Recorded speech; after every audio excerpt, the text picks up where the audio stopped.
a minha história aqui. Eu nasci em Santos, mas com quase 1 ano de idade eu fui para o Japão. E morei no Japão até os meus 5 anos de idade. E de lá para cá, todo ano eu vou para o Japão. Só que a última viagem que eu fiz agora para o Japão foi algo diferente. Eu já estava posicionado na fé, eu já estava casado, eu já estava vivendo coisas diferentes na minha vida. E eu já fui várias vezes, já conheci vários lugares no Japão. Só que dessa vez foi diferente. Eu pisei no Japão e falei assim: Senhor, eis-me aqui. Disposição para servir ao Senhor. Eu estou pronto, eu quero viver coisas diferentes. E realmente foi o que o Senhor fez. Quantos aqui já viram Monte Fuji? Você já foi lá pro Japão? Ah, mas você já viu o Monte Fuji. Sim. Quantos aqui conhecem o Monte Fuji? Por foto, vídeo ou... Aê, boa. É lindo, não é? E nesses anos todos eu não conhecia o Monte Fuji. Eu conhecia as ruas da balada, eu conhecia a loucura do Japão, eu conhecia o lado obscuro do Japão, mas eu não conhecia o cartão postal do Japão. E nessa viagem, fui como missionário, fui como evangelista. Eu pisei lá e o primeiro lugar que me levaram foi para o Monte Fuji. Depois de anos e anos, eu achava que o Japão era somente uma rua. E é isso que a gente faz. É isso que o inimigo faz. Ele te coloca somente numa rua e ele te fala assim, ó, esse lugar é maravilhoso. Enquanto Deus está falando assim, tem um mundo inteiro para você conhecer. Mas enquanto você não mudar e se posicionar na fé, você vai conhecer somente essa rua. E foi o que aconteceu. De repente chega eu no Monte Fuji, coisa linda, maravilhosa, e eu olho para o canto, tem vários japoneses e estrangeiros no canto. E eu vou até lá, eu falo, não é possível, por que tem tanta gente aglomerada ali? Eu cheguei e eles estavam olhando para o Monte Fuji. E de repente eu olho para o rosto daqueles japoneses, e eu vejo uma lágrima escorrendo no rosto deles. E eu falo assim, o Monte Fuji é bonito, mas por que uma lágrima? Por que tudo isso? E eu perguntei para um pastor local, por que esses japoneses estão chorando olhando para o Monte Fuji? E o pastor disse, para você aquilo ali é uma montanha, mas para esses japoneses, aquele ali é o Deus Monte Fuji. Meus irmãos, na hora que eu ouvi isso, algo aconteceu aqui dentro de mim. Porque nós sabemos que do Monte Fuji, a única coisa que nós devemos esperar são larvas saindo e uma grande destruição. Mas aqueles japoneses desceram aquela montanha esperando que no dia seguinte o Deus Monte Fuji iria ajudá-los no desespero, na angústia. E o que aconteceu foi que eu senti uma grande angústia dentro de mim. Porque ao descer o Monte Fuji, entrei no carro com 2 pastores. O meu pastor Bruno, da Onda Dura, e o pastor Davi, do Mevan. Eu não sei quantos aqui já tiveram a oportunidade de fazer uma pequena viagem com pastores dentro do carro, mas é algo muito louco. Porque no meio da viagem, a conversa tá rolando sobre a maçã. Do nada vem para Noé, de Noé vai para Apocalipse, depois volta para Gênesis. É uma grande loucura. De repente você começa a ver cavalo para um lado, para o outro. É uma grande loucura. Só quem já teve a oportunidade de entrar no carro com um pastor e fazer uma viagem, vocês vão entender o que eu estou falando. E dentro daquele carro, no pé do Monte Fuji, o pastor Bruno vira e fala assim, calma aí. Tudo que nós estamos vivendo aqui, Paulo viveu em Atenas. Eu falei, pronto. Tá viajando, pastor, mano. Tudo que nós estamos vivendo aqui, Paulo viveu em Atenas. Abre Atos 17. Eu falei assim, não é possível. Como? Não é possível. Tem aqui Atos 17. Podem abrir a Bíblia e aqui a gente começa.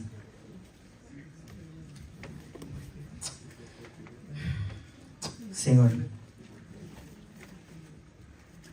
me use, Senhor. Me use como teu instrumento. Estamos aqui reunidos, Senhor, para glorificar o teu nome, para sentir o teu amor. Nos perdoe, Senhor. Nos perdoe por cada pecado Mas realmente nós não sabemos como fazer, como caminhar sem a tua presença. Por isso pedimos o teu abraço, o teu amor. Entregamos tudo, Senhor. Que realmente seja feita a tua vontade, assim na terra como no céu. Nos brinde, Senhor.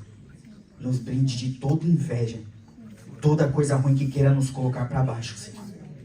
Que queira acabar com esse momento. Que toda maldade enviada a cada um que está aqui, Senhor, volte ao remetente em forma de bondade. Aquele que estiver tramando o nosso fim, erre o caminho, encontre o caminho da felicidade, Senhor. Nós te amamos e te respeitamos. Amém.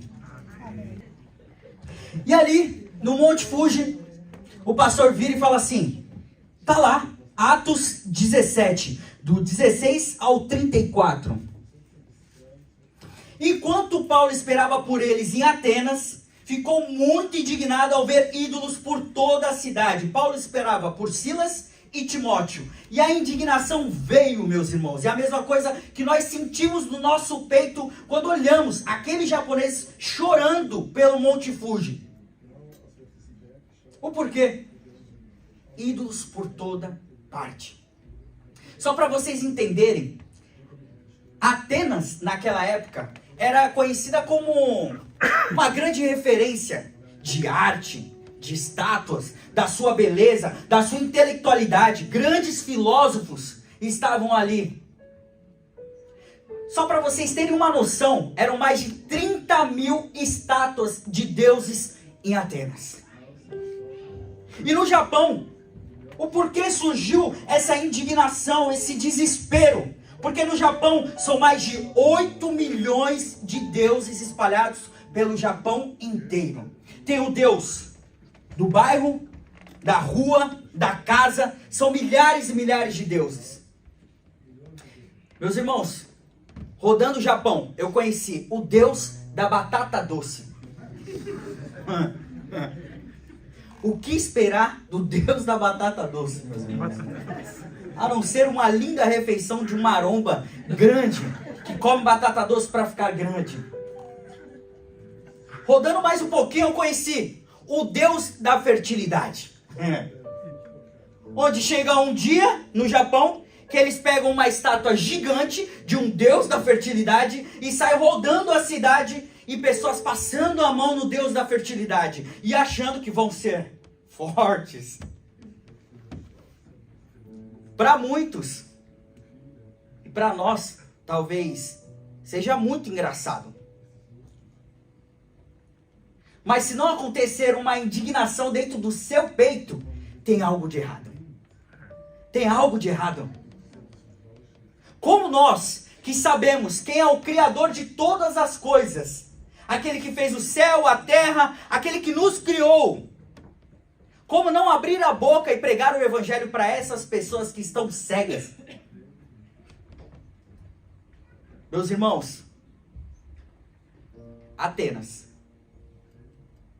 Japão, tinham sim, eram sim, grandes referências de sua intelectualidade, de sua arte, ricos em saber, mas cegos espiritualmente.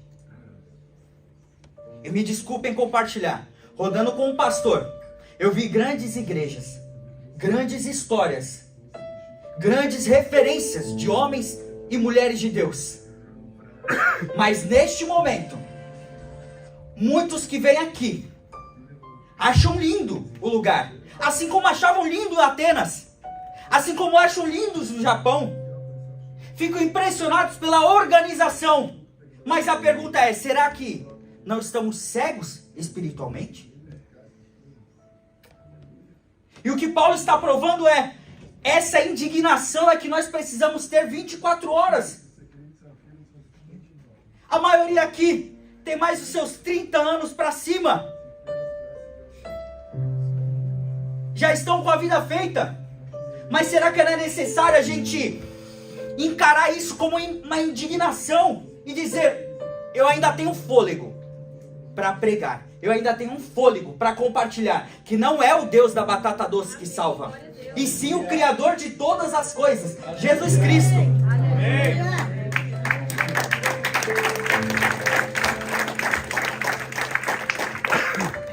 E nisso, Paulo nos mostra algo impressionante.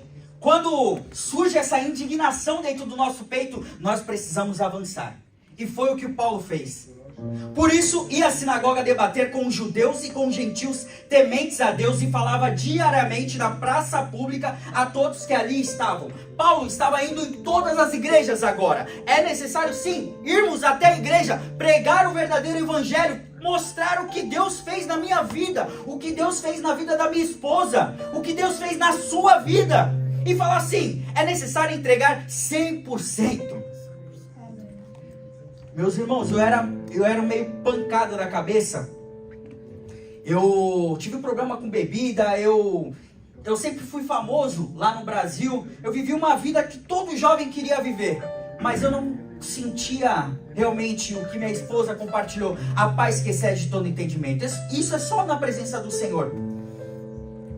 E eu conheço a minha esposa desde os meus 7 anos de idade. E durante a nossa adolescência, namoramos 6 anos e depois separamos por imaturidade. Tinha amor, mas o amor sem seguir a palavra de Deus gera confusão. E depois de 8 anos, nós voltamos.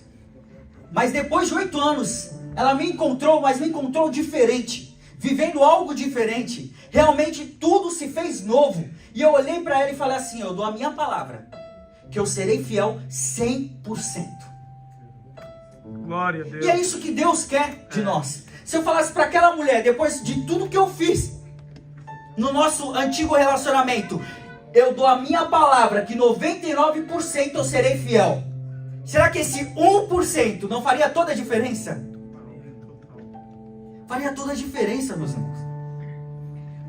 O que Paulo está nos mostrando aqui, indignação surgiu, mas ele quer 100% para caminharmos com ele. A mesma ousadia que Paulo está vivendo ali, nós precisamos viver nos tempos de hoje. Por isso que Paulo ia nas sinagogas, ele ia em praças públicas, assim como eu fui nos shoppings, em vários lugares aqui. Eu não consigo me comunicar com eles que estão aqui, mas eu consigo provar nas minhas atitudes o que Deus fez e o que Ele vai fazer ainda sobre a minha vida, para vocês que entendem a minha língua.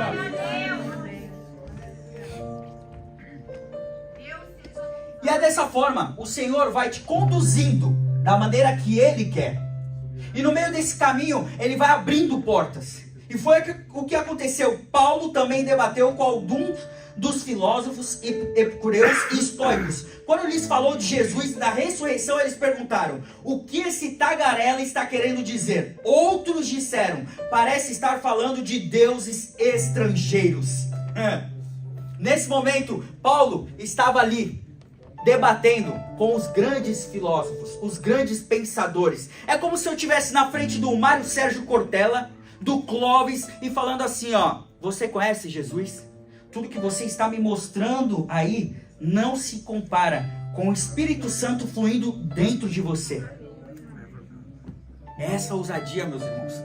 Quantos aqui já se calaram por medo, se sentirem incapazes? Não é você que faz.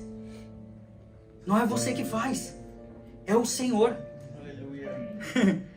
Ele manda você avançar. E é isso que acontece. Esses homens sábios, quando eles não têm respostas para as suas perguntas, sabe o que ele vai fazer?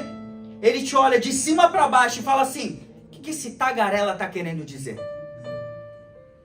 O que ele está falando é de Deus estrangeiro. Não, meus irmãos. Não, meus irmãos. Não é sobre intelectualidade, é sobre espiritualidade. Nós não somos um corpo vivendo dentro de um espírito. Nós somos um espírito vivendo dentro de um corpo. E nós precisamos nos conectar diretamente com o espírito para saber o que fazer, para onde ir. É dessa forma. E quando esses homens são confrontados com respostas que eles não têm, porque não está no livro, está no viver, eles falam: é um tagarela. O que esse homem está falando, eu não conheço, eu não reconheço. Com certeza esse Deus é um Deus dos estrangeiros. Uma coisa eu aprendi na minha vida, meus irmãos. Eu prego aqui, prego nos Estados Unidos, no Japão, e não vem com essa conversa. Deus não é Deus dos negros, dos japoneses, dos brancos, dos suíços. Não. Deus é Deus de todos. Aleluia! Deus criou todos.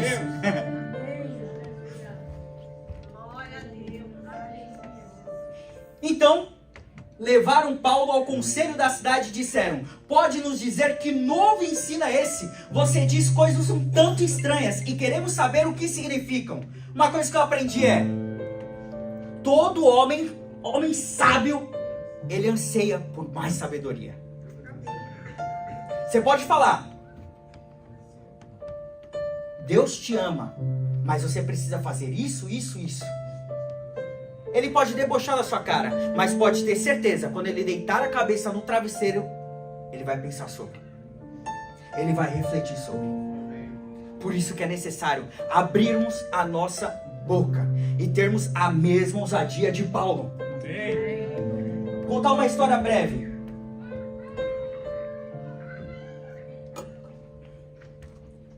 A minha vida, meus irmãos, fez assim. Eu estou desde os 7 anos na televisão. A minha vida fez assim, ó. Subiu. Por uma imaturidade, por desespero de encontrar o que era o amor. Por causa de bebida, prostituição, fez assim, ó. Vrau! Caiu. Eu perdi tudo. Eu perdi fama, eu perdi dinheiro, eu perdi a minha esposa, eu perdi meus amigos, eu perdi tudo. Quando eu encontrei a Cristo, foi subindo. Aconteceu um desespero. Meu pai, minha mãe ficou com câncer, meu pai morreu, fez assim, ó, vrum, e rapidamente, por conhecer já a presença e o poder de Deus, eu me levantei rapidamente. E eu continuei, paguei minhas contas, estava firme com a minha família, e de repente vira, e eu escuto dentro do meu coração: larga tudo agora. Eu estava contratado pela Ubisoft, que é a maior empresa de game do mundo. Eu estava apresentando o Rainbow Six, o maior campeonato de game. E esse mercado é um mercado que dá muito dinheiro. Eu estava com patrocínio de cadeira game, de computador, eu estava com a vida feita. Tudo que eu tinha pedido para Deus, Deus me entregou. E quando eu estava aqui, ó, no hype, Ele falou: larga tudo. Eu falei: Senhor, não, Senhor, larga tudo. Bum, eu larguei. E tá eu, em casa no sofá, parado, desempregado. E quantos aqui já fizeram isso? Largaram tudo do Brasil, chegaram, estão na sala aqui na Suíça, num frio desgraçado, sozinho, trabalhando igual louco, e fala assim: Senhor, foi o Senhor mesmo que falou comigo? Ou foi coisa da minha cabeça? Porque agora não tem mais jeito. Agora já foi. E tá eu na sala desse jeito. Será que foi o Espírito mesmo que falou? De repente o telefone toca, meus irmãos. O telefone toca, eu atendo. Era um advogado lá de Brasília falando assim: Yudi, eu tô aqui com o embaixador do Japão e eu contei sua história e ele quer te conhecer. Eu falei: quem? O embaixador do Japão. Eu falei: mentira. É, o embaixador do Japão. Eu falei: tá bom, eu conheço. Então vem pra Brasília. Eu fui. Quando eu cheguei na Assembleia, não Assembleia de Deus, Assembleia Legislativa, eu cheguei lá. E tá eu, parado, de terninho.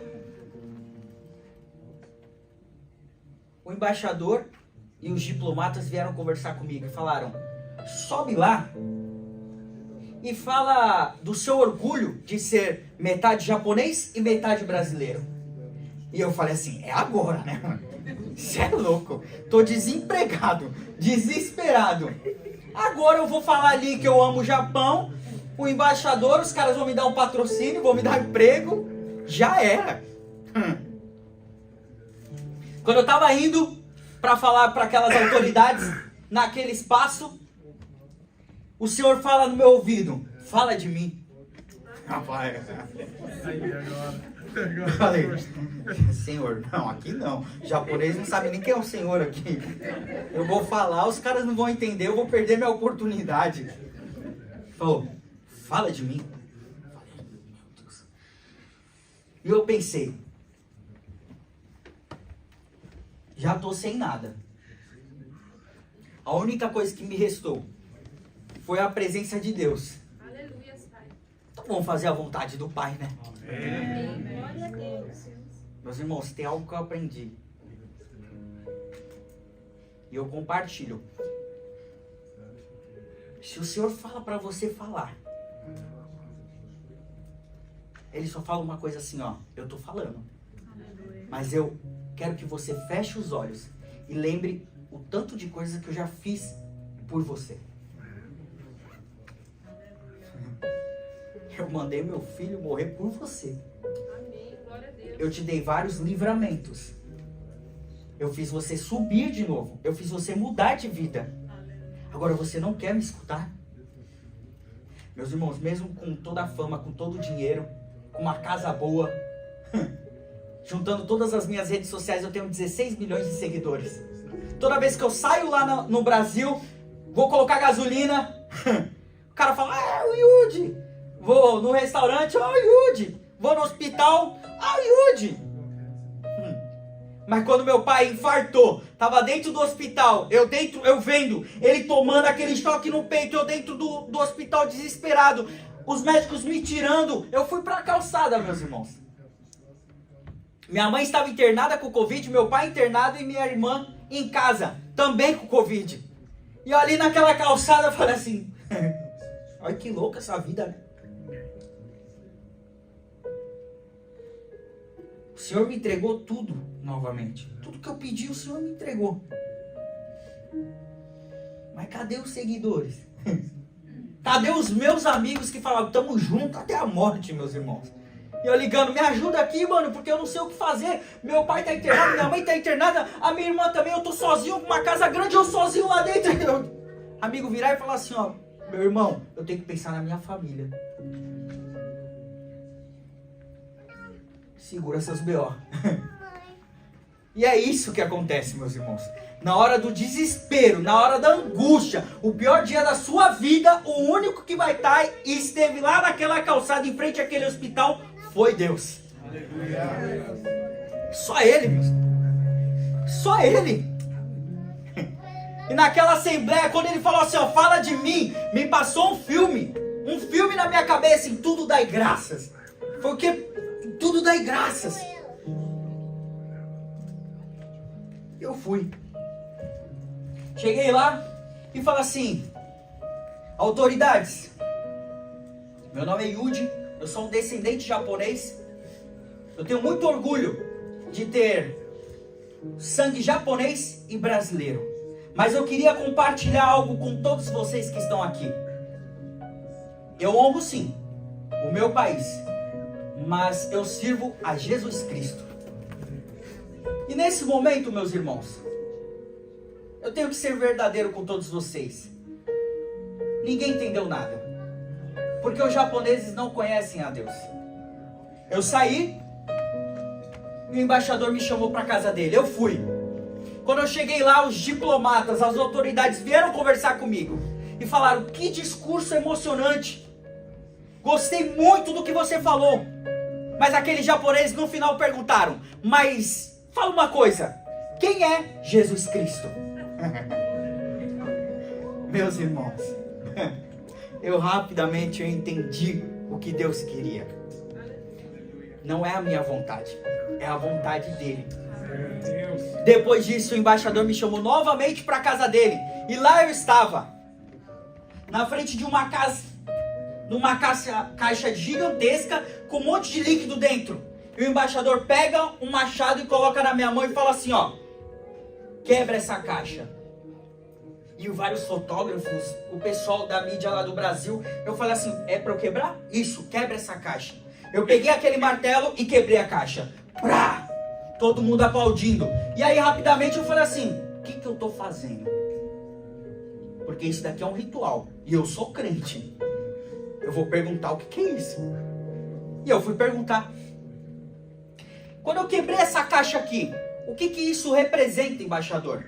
E ele falou assim, quando você levantou esse martelo para quebrar essa caixa, algo rompeu. Algo se abriu. Eu falei, seja mais claro. Neste momento, o que isso simboliza é que a partir de hoje, não é necessário ter mais visto para ir para o Japão.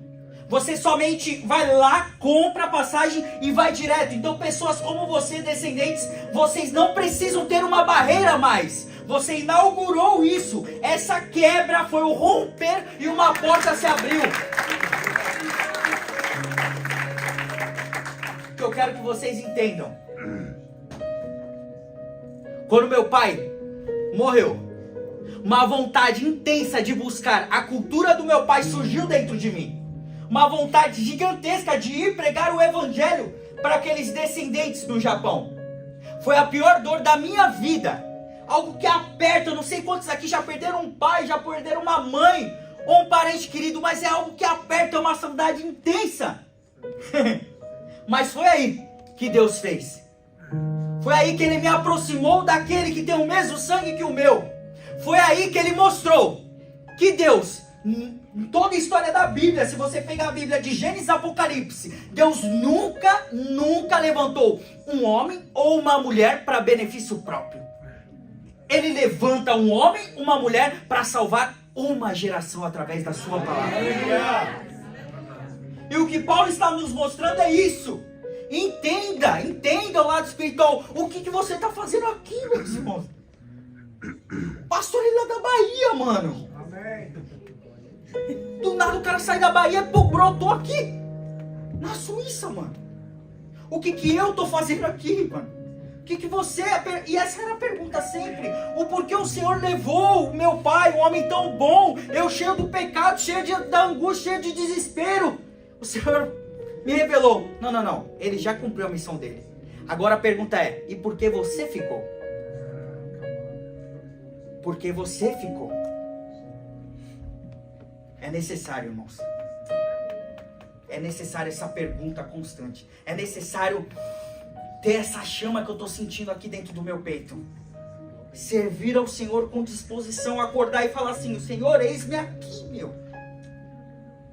Nada faz sentido mais, então coloque um sentido na minha vida.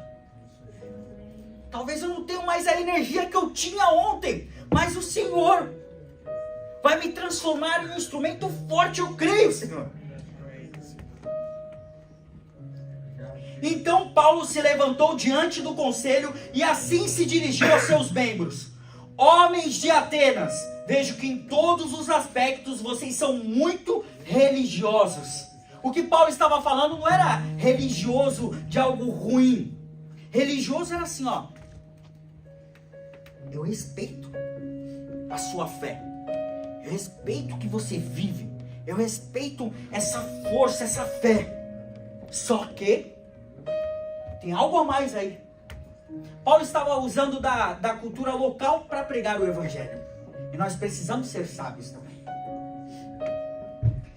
Pois, enquanto eu andava pela cidade, reparei em seus diversos altares. E um deles trazia a seguinte inscrição: ao Deus desconhecido.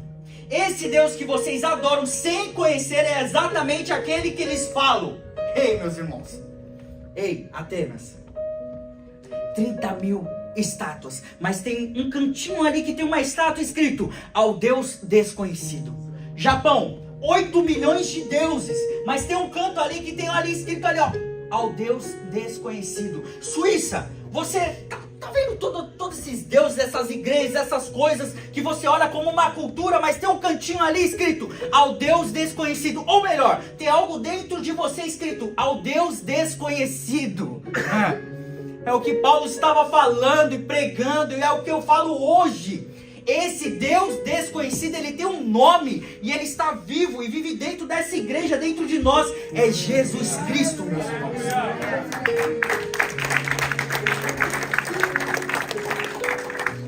O que eu mais escuto é, Yudi, eu tenho essa vontade de falar de Deus, eu tenho essa vontade de compartilhar a palavra, mas eu não consigo, eu não tenho essa oratória, eu não tenho essa desenvoltura. Tu decora, mano. Decora. Só faz isso. Decora aqui, ó. Ele é o Deus que fez o mundo e tudo que nele há. Uma vez que é o Senhor dos céus e da terra, não habita em templos feitos por homens, e não é servido por mãos humanas, pois não necessita de coisa alguma. Ele mesmo dá vida e fôlego a tudo, e supre cada necessidade. De um só homem ele criou todas as nações da terra, tendo decidido de antemão onde se estabeleceriam e por quanto tempo. O que está falando aqui, ó? Você não nasceu na cidade errada, você não foi enviado para o lugar errado, você não nasceu com o pai e a mãe errada, ou com aquela tia que te criou. Você não está no ministério errado, você não está sendo pastoreado pelo pastor errado. O errado é você, de não enxergar que nós não merecemos nada. O errado é você de colocar os seus problemas à frente do poder de Deus. E meus irmãos, devemos colocar sempre a Deus à frente. E aí sim, você vai ter clareza, o véu vai se rasgar e você vai entender que nós não merecemos nada. Que Cristo entrega todos os dias uma nova vida, um grande milagre. Eu não sei se vocês ainda não entenderam, eu não sei se vocês estavam esperando uma revelação, mas a palavra é a revelação. A palavra é viva. Eu não quero falar algo para vocês do meu achismo, eu não quero falar para você o que Deus vai fazer na sua vida amanhã. Então preste atenção nos sinais. Ei, os sinais já estão escritos há muitos e muitos anos. Você já sabe há muitos e muitos anos. O que você precisa fazer é morrer para os seus pecados e entender que o Senhor tem algo melhor para a sua vida. E se Ele não fizer? E se Ele não fizer? Se Ele não atender os seus sonhos, os seus pedidos? Ei, não é você que tira a autoridade de Deus, porque Deus vai continuar sendo Deus. Amém. O que você precisa entender é: eu sei o que é melhor para a sua vida. Esse casamento, esse emprego, não é isso que eu quero para você. Eu quero coisas melhores, coisas que você foi levantado para fazer. Volto a repetir, não é o que seja a minha vontade, é o que seja a tua vontade, assim na terra como no céu. Nós pedimos tudo errado, meus irmãos. Precisamos ter a ousadia de Paulo, continuar avançando, trabalhando para o Senhor, e Ele vai trabalhando para você. Seu propósito era que as nações buscassem a Deus e tateando, procurando, talvez viessem a encontrá-lo, embora Ele não esteja longe de nenhum de nós, pois nele vivemos, nos movemos e existimos, como disseram alguns dos seus próprios poetas. Somos descendência dele, e por ser isso verdade, não devemos imaginar Deus como ídolo de ouro, prata, pedra, projetado por artesãos. No passado, atenção, no passado, Deus não levou em conta a ignorância das pessoas acerca dessas coisas. Mas agora, Ele ordena que todos, em todo lugar, se arrependam.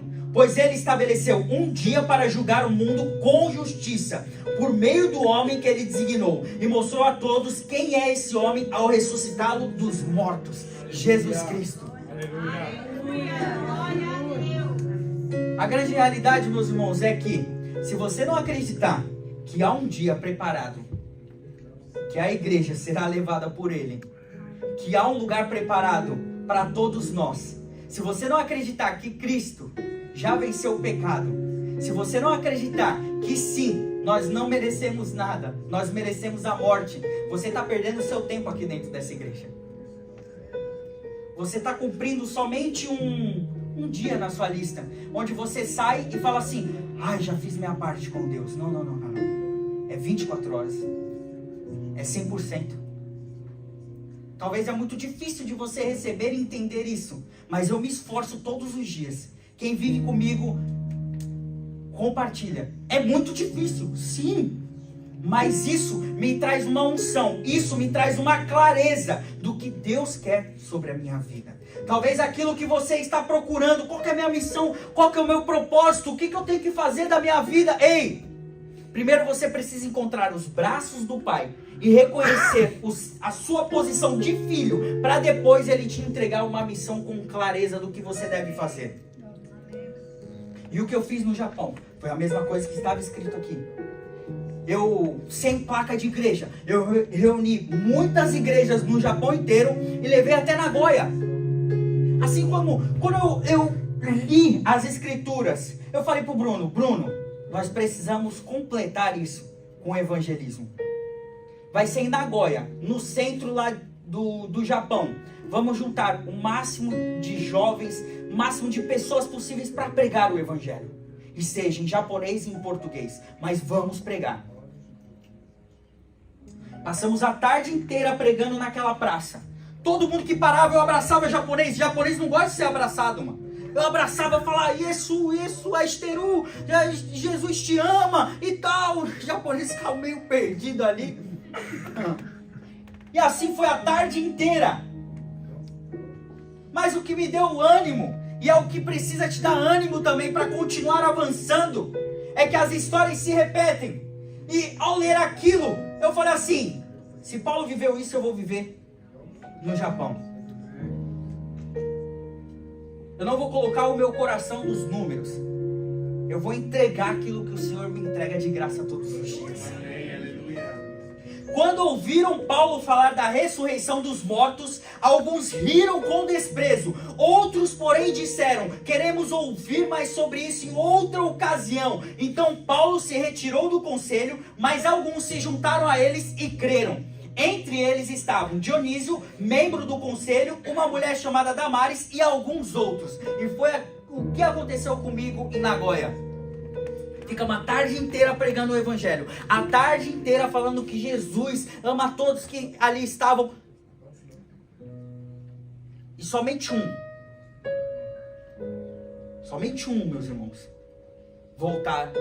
voltou para procurar a igreja, procurar conhecer quem é Jesus Cristo. O que está falando ali nas escrituras é que quando você falar de Cristo, muitos vão olhar para sua cara, assim como muitos ainda não estão entendendo o que eu estou compartilhando aqui, vão olhar para sua cara e vão falar assim, ei, calma aí. É muita informação para minha cabeça. É muita confusão. Se para vocês que são brasileiros, que já ouviram que Deus é o Criador de todas as coisas, é confuso, imagina para um japonês, que você tem que explicar, presta atenção, o Deus Criador de todas as coisas, o que esse Deus Todo-Poderoso fez? Ele desceu na terra e ele morreu por mim e por você. O japonês olha e fala assim, não, calma. É muita informação para minha cabeça. Podemos continuar esse papo em outra ocasião. Mas o que me animou foi que de toda essa tarde, apenas um voltou.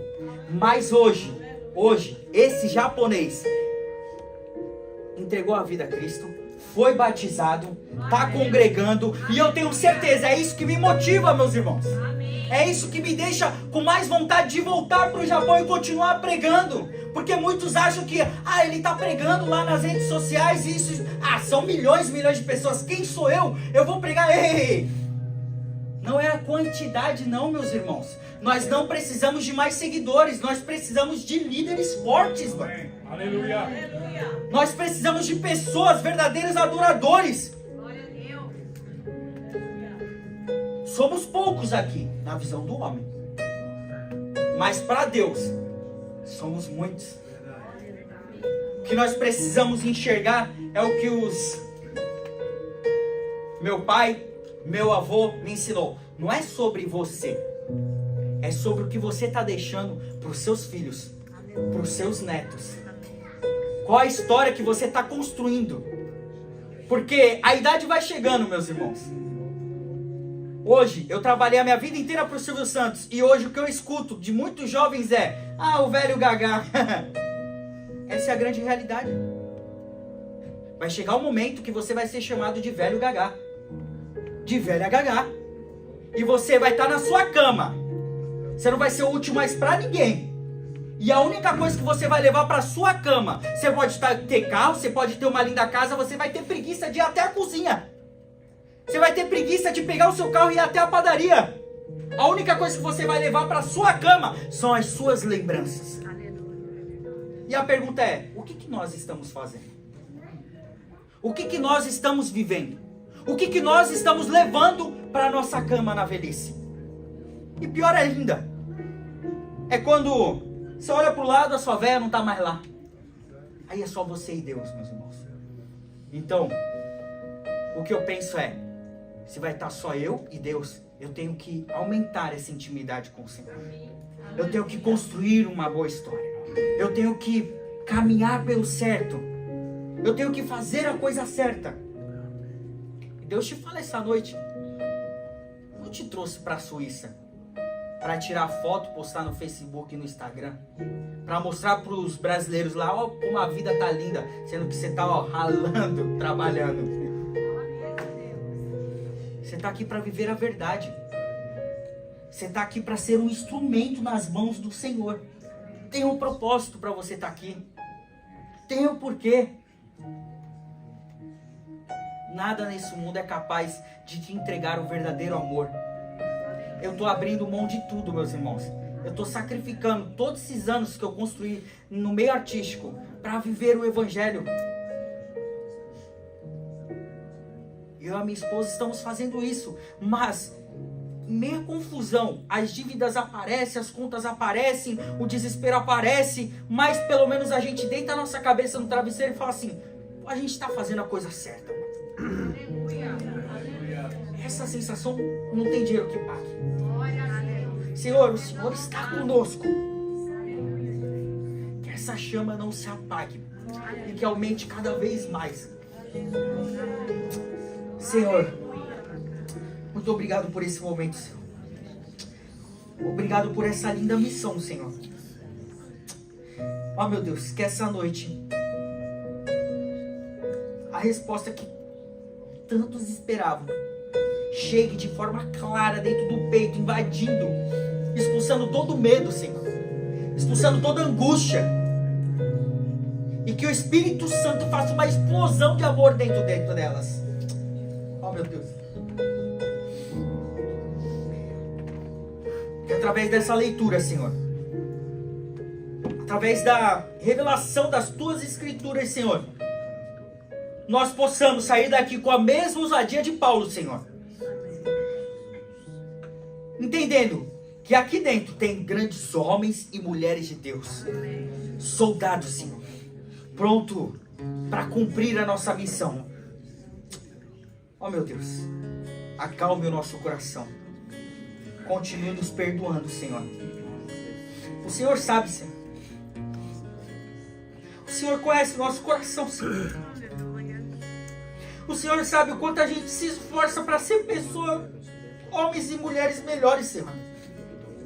Mas muitas vezes nós não sabemos o que fazer, Senhor. Por isso estamos aqui reunidos, entregando tudo nas Tuas mãos, Senhor. Cuide da minha família, Senhor. Cuide do meu casamento, desse ministério, Senhor. Enquanto eu falo aqui, enquanto eu faço a Tua obra, Senhor, continue cuidando da minha mãe, Senhor. Continue entregando novos sonhos. Mostre a ela, Senhor, que temos mais coisas para viver. Mostre a ela, Senhor, que ela ainda cuidará dos seus netinhos, Senhor. Coloque mais ousadia no coração da minha irmã, Senhor. E continue nos protegendo, Senhor, de toda inveja, toda coisa ruim, Senhor. Nos purifique, acalme o nosso interior e nos dê oportunidade, Senhor, de continuar pregando o Evangelho, de continuar pregando o Teu amor. Senhor, nós te amamos e te respeitamos, entregamos tudo nas Tuas mãos, Senhor. Amém. Amém.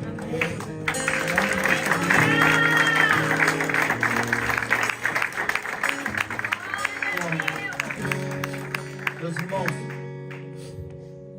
sei nem se vai dar pra cantar, mas vamos cantar.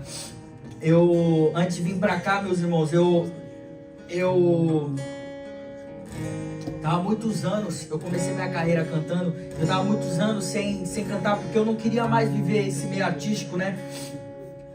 E eu ajudei a minha esposa a produzir, a fazer a música dela. Ela falou assim: amor, eu acho que você deve cantar, deve escrever algo e produzir uma música. E eu produzi, antes de vir pra cá, lancei. E é uma letra muito simples, mas é uma letra assim que escreveu em 45 minutos. Mas é uma letra que nós vivemos 8 anos. Em 3 dias o Senhor fez coisas maravilhosas, porque em 3 dias a minha música ficou em alta no Instagram. Era uma das músicas mais compartilhadas ali naquela rede social e vem crescendo bastante. Quando eu voltar pro Brasil, vou gravar outra música e vou continuar fazendo o que o Senhor quer pra minha vida. Essa música é um convite para você parar. Você que já bateu muita cabeça, já fiz muito isso, bater a cabeça para um lado, para o outro, eu não sei mais o que fazer. E a música, ela é um testemunho que fala assim: se você não sabe mais o que fazer, entrega tudo nas mãos do Senhor, Ele fará grandes milagres sobre sua vida. Pare o que está fazendo, eu preciso te falar. Diz que o remédio é recomeçar. Para um pouco, desacelera. Não tem porquê ter tanta pressa. Sei o que faz, eu já estive do outro lado. Então fica calmo. Para um pouco, é necessário recalcular, se ajustar.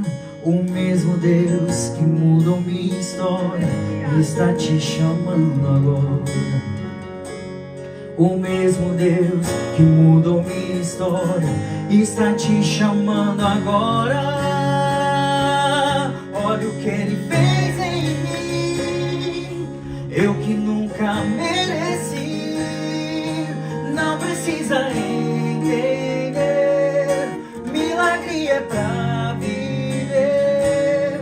Olha o que Ele fez em mim, eu que nunca mereci. Se queres viver também, renuncia tudo e vem, não demora.